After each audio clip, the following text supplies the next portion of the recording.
Oh, it's back! It found us again! Run! Get out of here!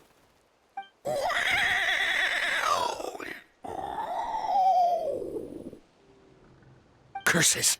She's really riled up this time! Hey! Stop running! We'll never outrun a creature with wings! Get back here and let's fight!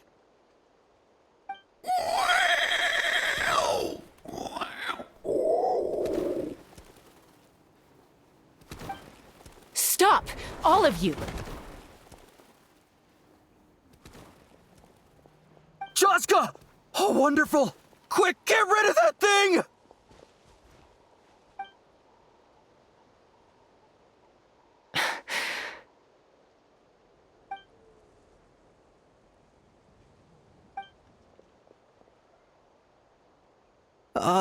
What's going on? Why isn't she doing anything? So it really is you, sister. Wait, sister? That Kukusaur is Chaska's sister?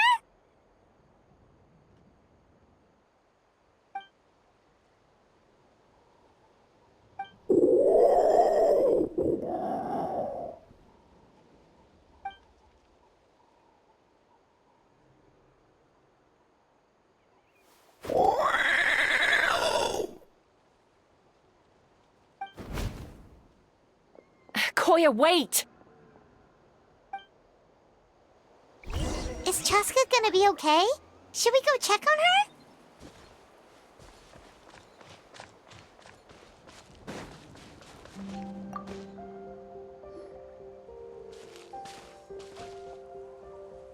Chaska, are you okay? I'm fine. Sorry for making you worry.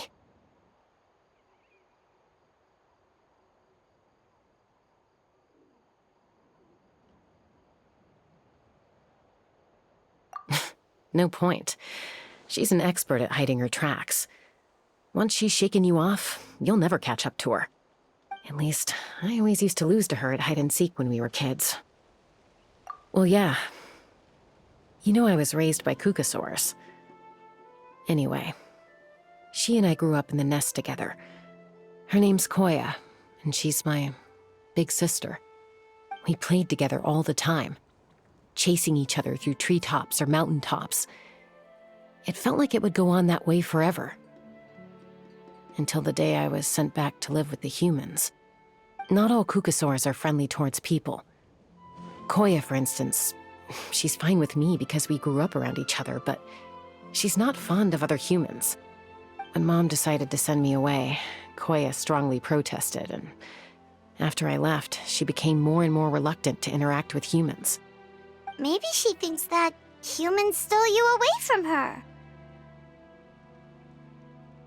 It's a possibility, but in any case, we still stayed best friends at first. I had a hard time adjusting to life in the tribe, so whenever something went wrong, I'd run off into the wild and vent to Koya. Ah, so that's what Uncle Cusco was talking about. He said you seemed to prefer hanging out with Saurians to your own kind back then. Yeah, I did. But then, gradually, everything changed. With a new mom and dad, a new tribe, and Koichi, I started getting curious about these humans and made an effort to understand their behavior. The more time I spent with them, the less I spent with Koya. And then, one day, it was Koya's turn to leave the nest. She sought me out and asked if I was willing to leave the tribe and go live in the wilderness with her. As far as I can remember, that was the first time she ever approached a human settlement on purpose. So, how did you answer her? Well, I wouldn't be standing here talking to you if I'd said yes. No, I was torn. On the one hand, I'd already made up my mind to embrace my new family and accept my human identity. But I also knew that Koya wasn't a fan of humans, and I didn't want to disappoint her. She took my hesitation as an answer. She saw it as a personal betrayal, threw a huge fit, and then flew off. We hadn't seen each other since, well, until today. Not for a lack of trying, though. I tried asking Mom where Koya's new nest was so I could talk things out with her. But Koya had already asked Mom not to tell me where she'd moved to. It must be hard for Mom, being stuck between her two daughters.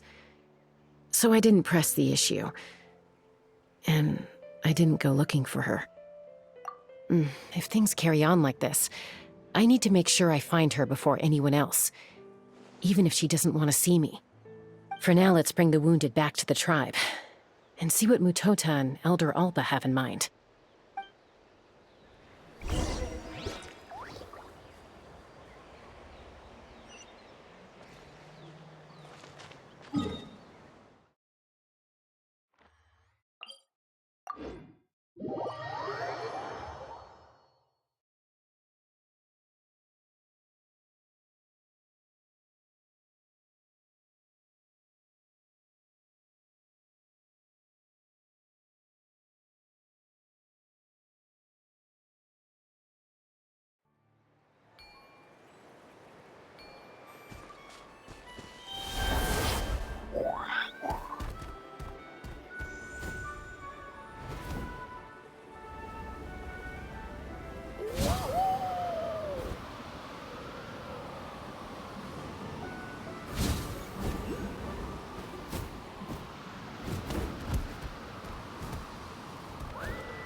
So, I hear there's been another Kukasaur attack. Ha! I knew it! They're wild animals, and they can't be trusted. Hey, show a little respect. The Kukasaurs are our partners. Maybe in the flying squad, but they don't give a hoot about the rest of us. Well, now that we have the phlogiston wings, do we even need the Kukasaurs anymore? Are you kidding? How are we supposed to protect our tribe without them? I didn't mean it like that. Huh? Protect our tribe? Or are you just scared that your precious flying squad will lose its prestigious position? You take that back! Things are changing so quickly. Chaska, there's a conflict emerging there. Aren't you going to nip it in the bud? The whole tribe's talking about this now. Breaking up a single fight won't solve anything. The real source of conflict here is the phlogiston wings, and what happened with Koya. On any other day, people would just brush this attack aside. After all, clashes between wild Kukasaurs and humans are no more common than those between people. But now that the phlogiston wings have entered the equation, it's sparked a debate over whether our tribe needs the Kukasaurs at all. I worry that we risk repeating the mistakes of the Cinder City. Back then, Lord Ochkon's hatred of the Saurians nearly destroyed the peace forged by the Pyro Archon. Chaska, to prevent things from deteriorating further, I'd like to task you with restoring peace to the tribe. I will. Traveler, you've already done so much for Natlan, and the Flower Feather clan has no right to ask more. Thank you. And don't forget about Paimon. Just leave this to us. This whole situation has unfolded so quickly that it's put us on a back foot. To tell the truth, it makes me a little suspicious. You think someone might have orchestrated all this? It's possible. Leave it with me. I'll look into it. Also, Chaska, could you try to keep a low profile while you're out there digging around? We don't want to give our hand away. I'll do my best. Okay, so where should we start? This all began with Koya's attacks. If we can find out what led her to do it, that should give us something to work with. Unlikely. Given how she reacted when I showed up, I don't think she's forgiven me. If you want to resolve a conflict through dialogue, sometimes you need a third-party facilitator. Let's go see my mom.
Oh, so this is where you used to live as a child?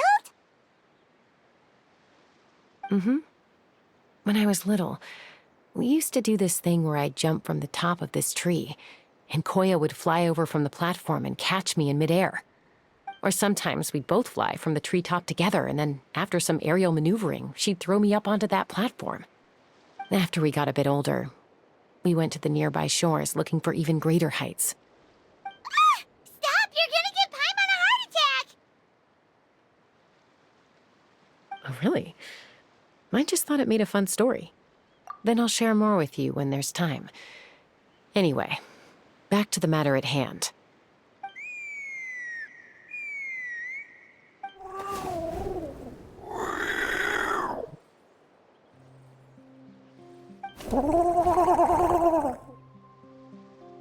Hey, Mama Bird. I'm back. My last visit was only a week ago, wasn't it? See? I visit you more than I visit Papa Cusco. I brought a couple of friends with me. These are the Traveler and Paimon. Traveler, Paimon, this is my mom. Her name is Chimpu. In the human tongue, anyway.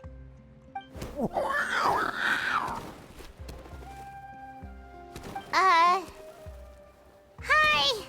No, not really. I don't speak it as such, but I can sort of get the gist.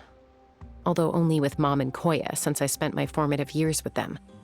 Even then, it's basically a best guess based on their sounds, body language, and expressions. Seems to work about 9 times out of 10, anyway. As for whether Mom understands me, I can't always tell. But somehow we still manage to communicate. Call it the family bond, I guess.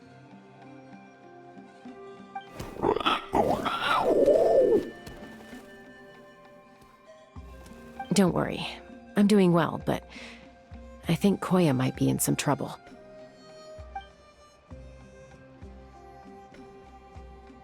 I know she's never been a fan of humans, but she's never deliberately attacked them before either. What's behind this sudden change?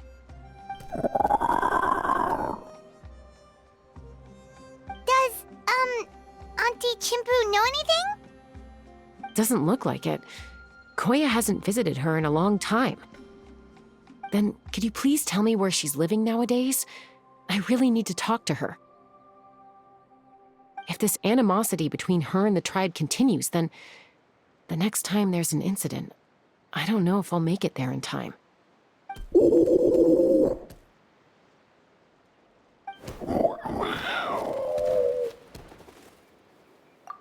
She said she'll take us there. Thank you, Mom.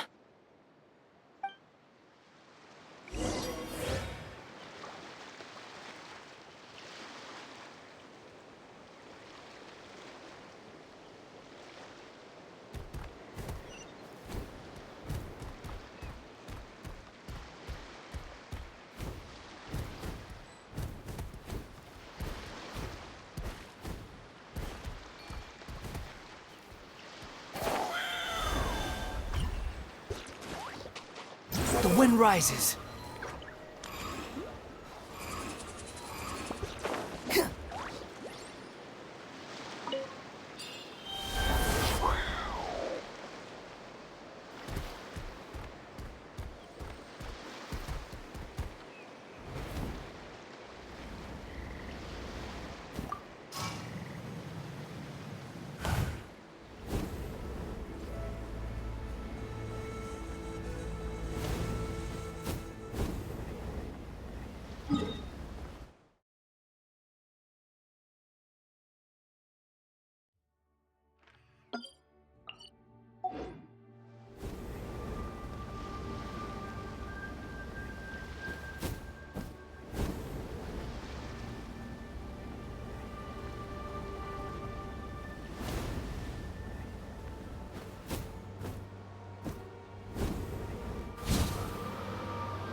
This is a really remote location.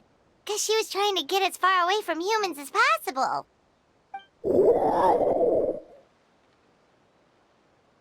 We stay here? Okay. Got it. Traveler, Paimon. Mom says we should stay out of sight for now. She'll talk to Koya first. Koya is very hostile toward humans right now. So if we show up unannounced, it might just make things worse.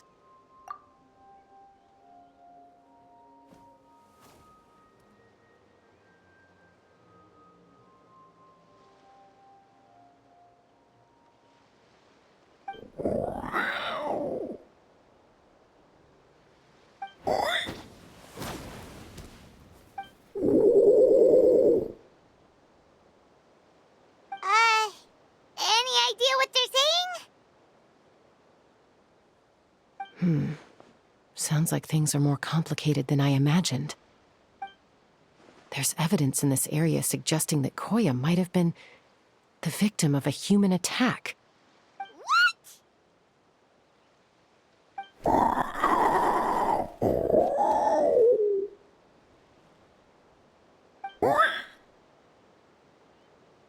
No!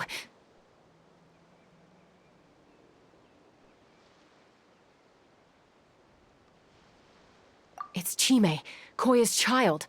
The attackers kidnapped her. They came over the sea, under the cover of night, and they took Chime. What the heck? Who would do such a thing? I searched day and night, and finally found them.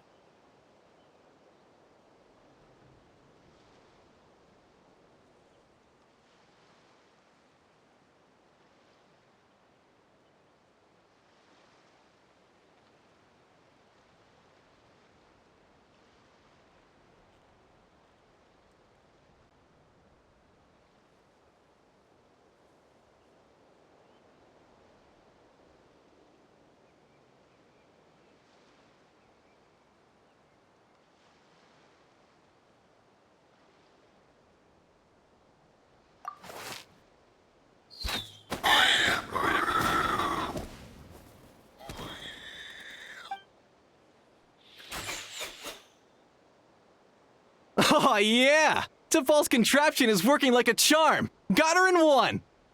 Hey, there's another one! Wait, is that the one that got away last time? Who cares?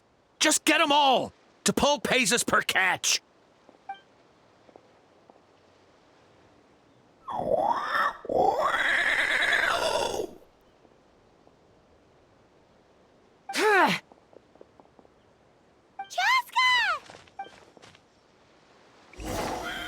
Joska? How do you get here? Quick, stop her! Don't you even think about running away!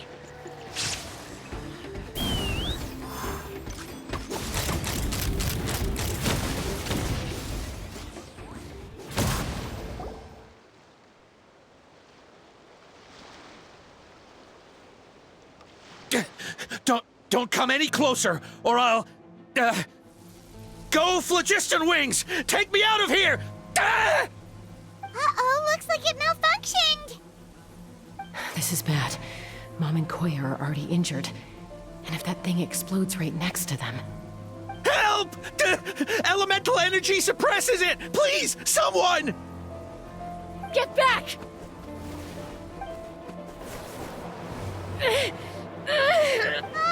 It's still going, and it... Guess we need a more permanent solution.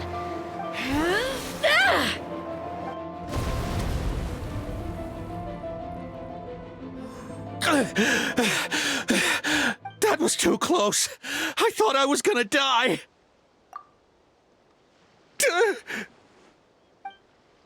Answer us honestly. Were you the ones who attacked Koya before?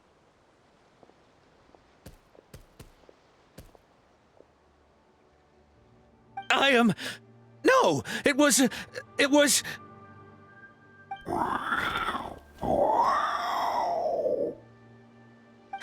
Well, she says it was you.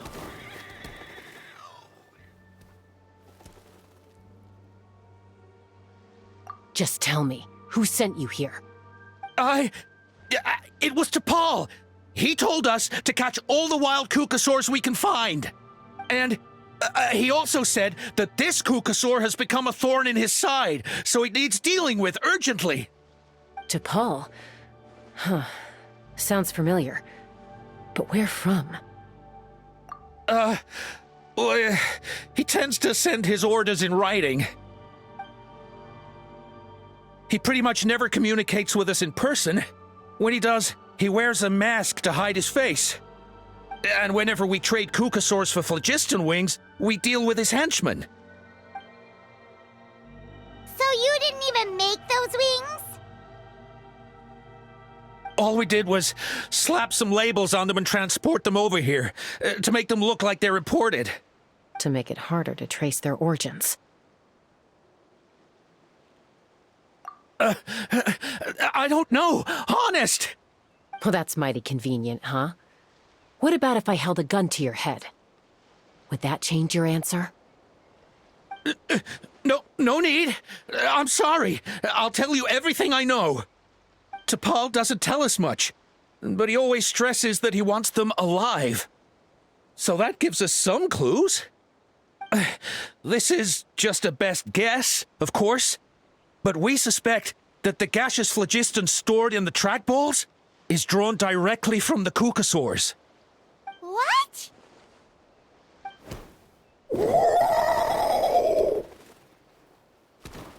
Easy now. You're still injured. Hey, keep talking. Yes, ma'am. So, the gaseous phlogiston has to be highly refined in order to power the phlogiston wings.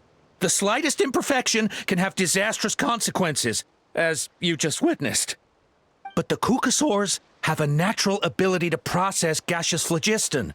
So, if you use them as an intermediary, then...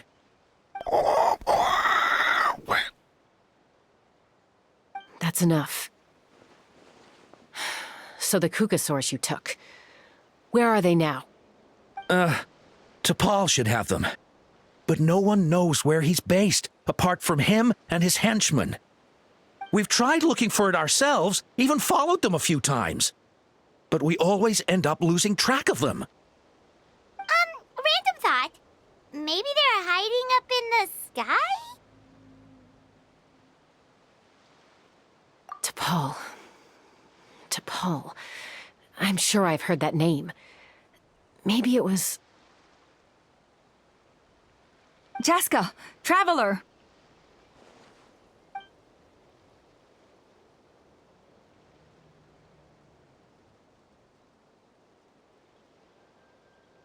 That voice! It's Alpa!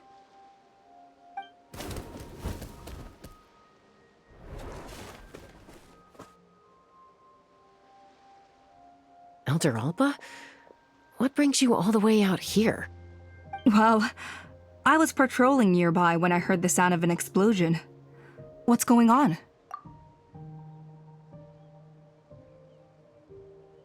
I don't believe it. Elder Alba, does the name T'Pol ring a bell to you? I feel like I've seen it written down before. Huh? So he's a member of your tribe then? No. If he was a member of the Flower Feather clan, I definitely know him. Now that you mention it, I do remember a young man from outside our tribe who came to participate in our flying trials once. You were away on a mission at the time, which is probably why you don't remember him. He was a craftsman from the Children of Echoes, but he'd always dreamed of soaring the skies, so he wanted to join our flying squad. The Children of Echoes? That's rare. But despite his best efforts, he unfortunately failed to pass the trial and gain the Kukasaur's approval. In the end, he went wingless and returned dejected to the Children of Echoes. Wingless, huh? Maybe he invented the phlogiston wings to get revenge on the Kukasaurs. Perhaps. Or maybe it's simply his way of dealing with his regrets over his past flying endeavors. Either way, it doesn't excuse his abuse of the Kukasaurs. I'm gonna take these guys back and expose the truth to the tribe. It's time for this conflict to end. Easy, Chaska. Remember what I said about keeping a low profile? The ringleader still hasn't shown himself, and this man's allegation about powering the phlogiston wings with cucosaurs is only speculation. Bringing these men to the tribe now won't win over any current supporters of the phlogiston wings. In fact, it may even escalate the conflict further. After all, many are mistrustful of the cucosaurs after recent events. Is that why T'Pol waited until now to try to capture my sister? I don't know. I mean, he did tell us to spread negative rumors about the cucosaurs and slip some mora to anyone opposed to them, but... But Koya only attacked humans because they stole her child! Nevertheless, we will be hard-pressed to change people's minds while emotions are running high. Unless we have irrefutable evidence. Bravo! My thoughts exactly. In the meantime, leave these men with me. I'll escort them back to the tribe. I'll take the other members of their crew into custody, too. They won't get another chance to stir up trouble. Fair enough. I guess finding T'Pol is going to be the key to resolving this conflict. Let's hope the Children of Echoes have some info on him.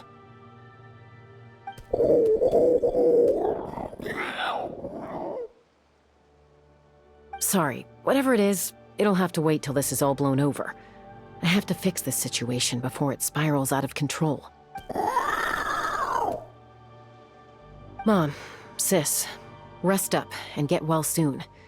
I gotta fly.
So Alpa says that T'Pol's from the Children of Echoes. But how do we track him down? Just ask around until we find him? Let's start by talking to someone we know. It'll be faster. Wakey, wakey, Shilonen! Oh, it's you. Okay, give me a second. I'll come down.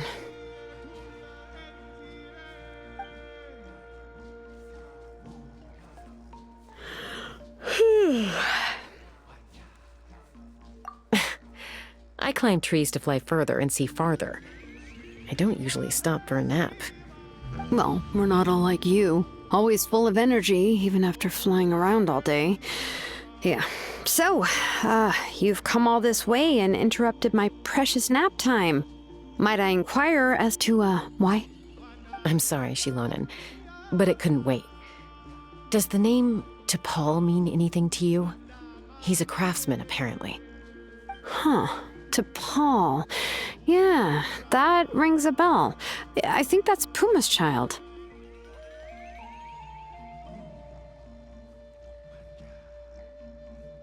Nope, I'm afraid you're a few years too late. Why are you looking for him?